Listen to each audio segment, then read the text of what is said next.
Hi everyone, I'm Jayanti. Welcome to my kitchen again. Today in our basic series we are going to make a cauliflower and peas dish.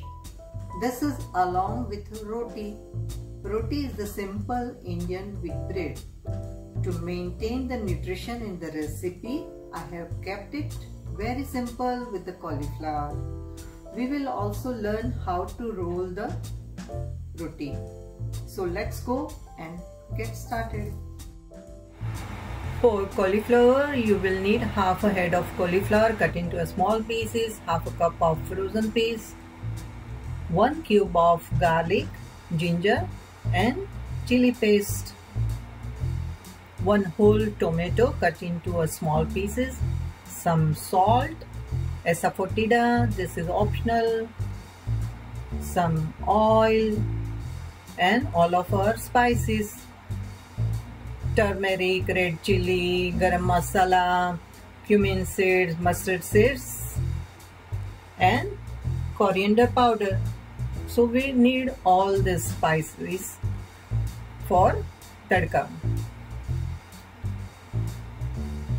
We will also need a strand of curry leaves. This is important as it will bring a lot of flavor to your dish, and we will need 2 chilies for garnishing at the end. Alright, I'm getting hungry now, so let's go ahead and start cooking. Okay, I got my pan on my stove here. I've set it to medium-high for now and it's already hot.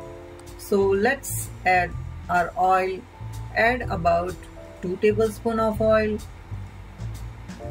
I'm going to fry the chilies for a garnish really quickly.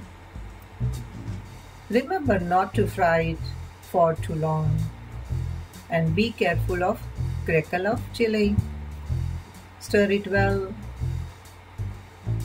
See, it's crackling, right?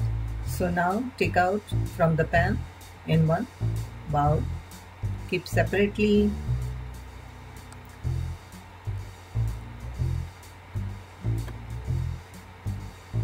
Okay, so let us put about 2 teaspoons of cumin seeds. Saute it a little until it turns a little darker. Mix it well because our pan is shallow. Take care of the crackle of the cumin. Stir well. It takes time, but cumin will give a nice flavor in our vegetable.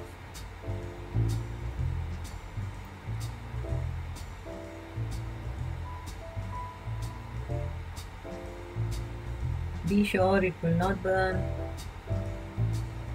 Look like it's ready, so now I'm going to put my chopped cauliflower in there. Careful of the splattering oil. Let us mix everything in so as to get all the oil in and around the cauliflower.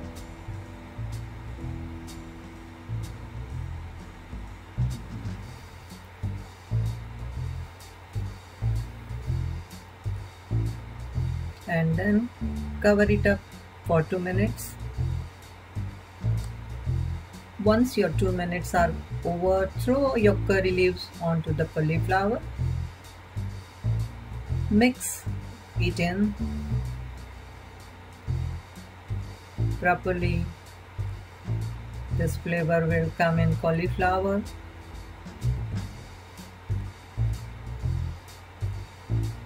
Keep it aside. And now put chili paste, chili, garlic and ginger paste. I put 1 tablespoon because we like little more chili in our vegetables, but up to you. If you don't like too much, you can put little bit. Stir it well, mix it well, everything. Now you have to put tomato top of the cauliflower. Don't mix it, but put it on the top. Now put 1/2 teaspoon of the chili powder, turmeric and coriander powder. Little bit more I'm always putting. I like coriander's flavor. And a Kashmiri chili. If you don't have, don't put. And the best ingredient and the prime flavoring that I'm putting is the salt.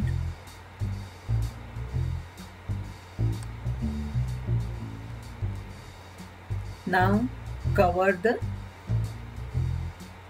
pan.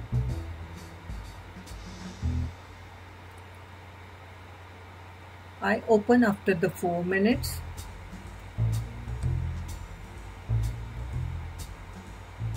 It almost cooked. This dish doesn't need to stay on the stove for too long, so it's recipe that you can whip up quickly with the right ingredients. As you can see, we did not have to add any water, and whatever the tomato we put, the water from the tomato, it will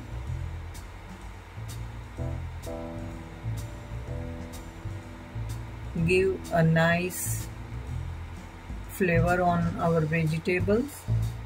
And we are stirring properly. Mix it well, all the mashed tomato and spices and everything. Now I'm putting the frozen paste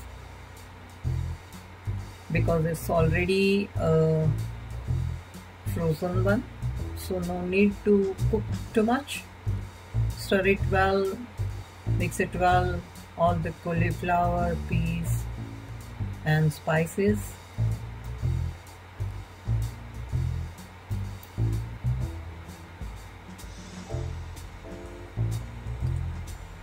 I'm stirring because we don't put any water, and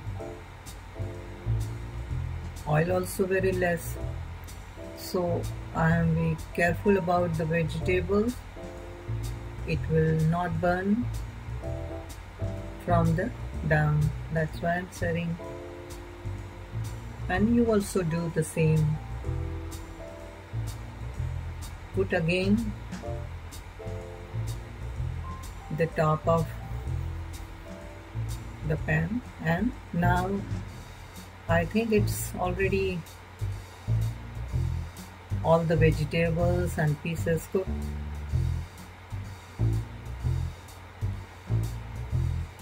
It's a final dish. I hope that was easy enough for you to follow. I made this dish with simple ingredients, and I also tried to keep the nutrition for the vegetables intact. As you can see, I have not boiled anything separately. Everything was cooked in one pan. Okay, now that the cauliflower and pieces cooked, let's go make the chapatis now. For chapati, we'll need about a cup of wheat flour, some salt, some water at room temperature, and oil. Put your 1 cup of wheat flour into the bowl. Add some salt. I'm putting in this much. Mix it in and then add some water. Don't put all together this water. Little by little. Now start mixing the water in. Use your hands and get in there thoroughly. Don't overcomplicate this process. This recipe is very forgiving. So if it is too dry, then add more water, and it is too sticky and wet or even pasty, just add more flour. You can't really get this wrong. Make sure you spend some time kneading the dough. Get it all nice and uniform. I'm adding a little more water since this dough feels a little tough. Use your fingers, your palms and your fists to really get in there. If someone is really bothering you, imagine their face in the dough and really smash it. Right now I'm thinking of my editor face. If you use this method, your chapatis will come out perfectly.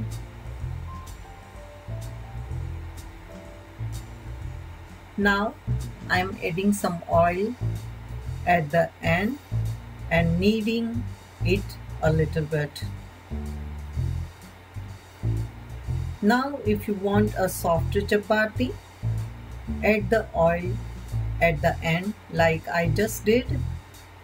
But if you want the chapati a little tougher with some bite or even a little crispy, you can add the oil after you have added the salt. Okay, our dough is done. I'm going to let it rest for 30 minutes before I start rolling it. Okay, so 30 minutes have passed.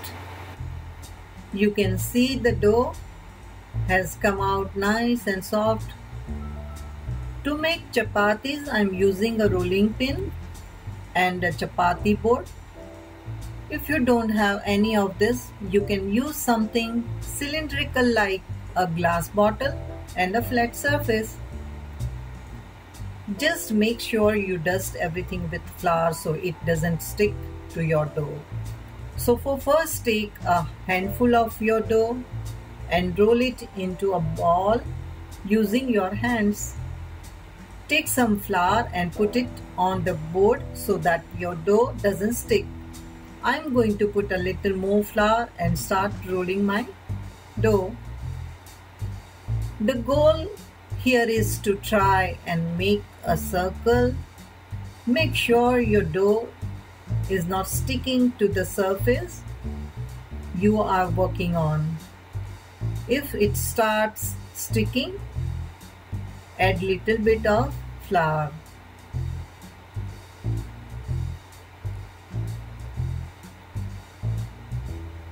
As you can see, I'm working out the edges here, making sure everything is nice and flat.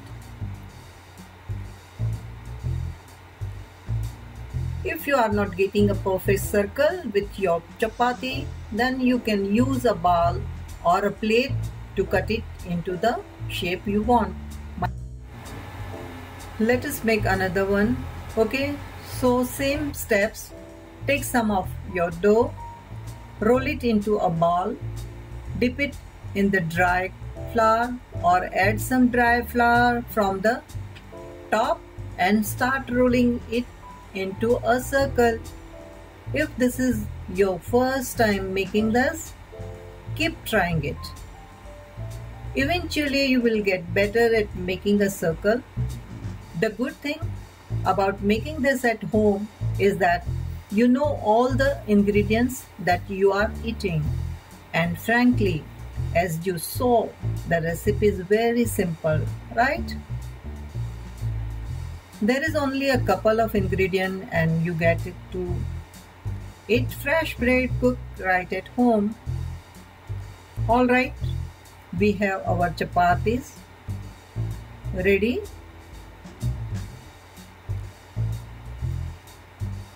So let's go cook them.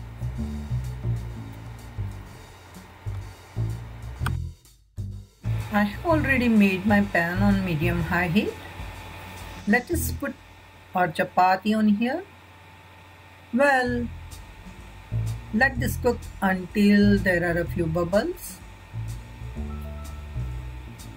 After about a minute, you can see some of the bubble forming on the other side. Look like it's a halfway cooked, so let's flip it over and cook it for a couple more minutes. Now it's starting to look like it's done at the bottom. So I'm going to use my tongs here and grab my chapati, and I'm going to gently cook it on the open flame. Be careful not to burn the chapati here.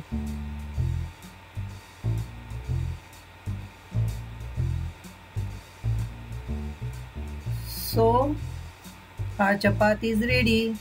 As you can see here, it's come out perfectly. You can add some ghee on top or you can skip it. I'm going to add some ghee on my chapati.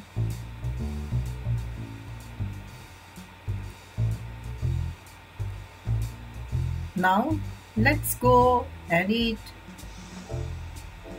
So here is our chapati and cauliflower, homemade, quick, easy and nutritious. I hope you guys enjoy this recipe. Do give it a shot and tell me how it turns out. Okay, I'm going to stop talking now and eat because my mouth is watering. So that was the recipe with cauliflower. This way maintains the nutritional value of the food. There are many ways to make it tastier, but I have kept it simple. I hope you found the roti making easy as well. Enjoy making it and eating it. Also, don't forget to like, share and subscribe to my channel. Next in our basic series, we will be making rajma and chawal. This is a red kidney beans dish with rice. See you next time. Bye bye.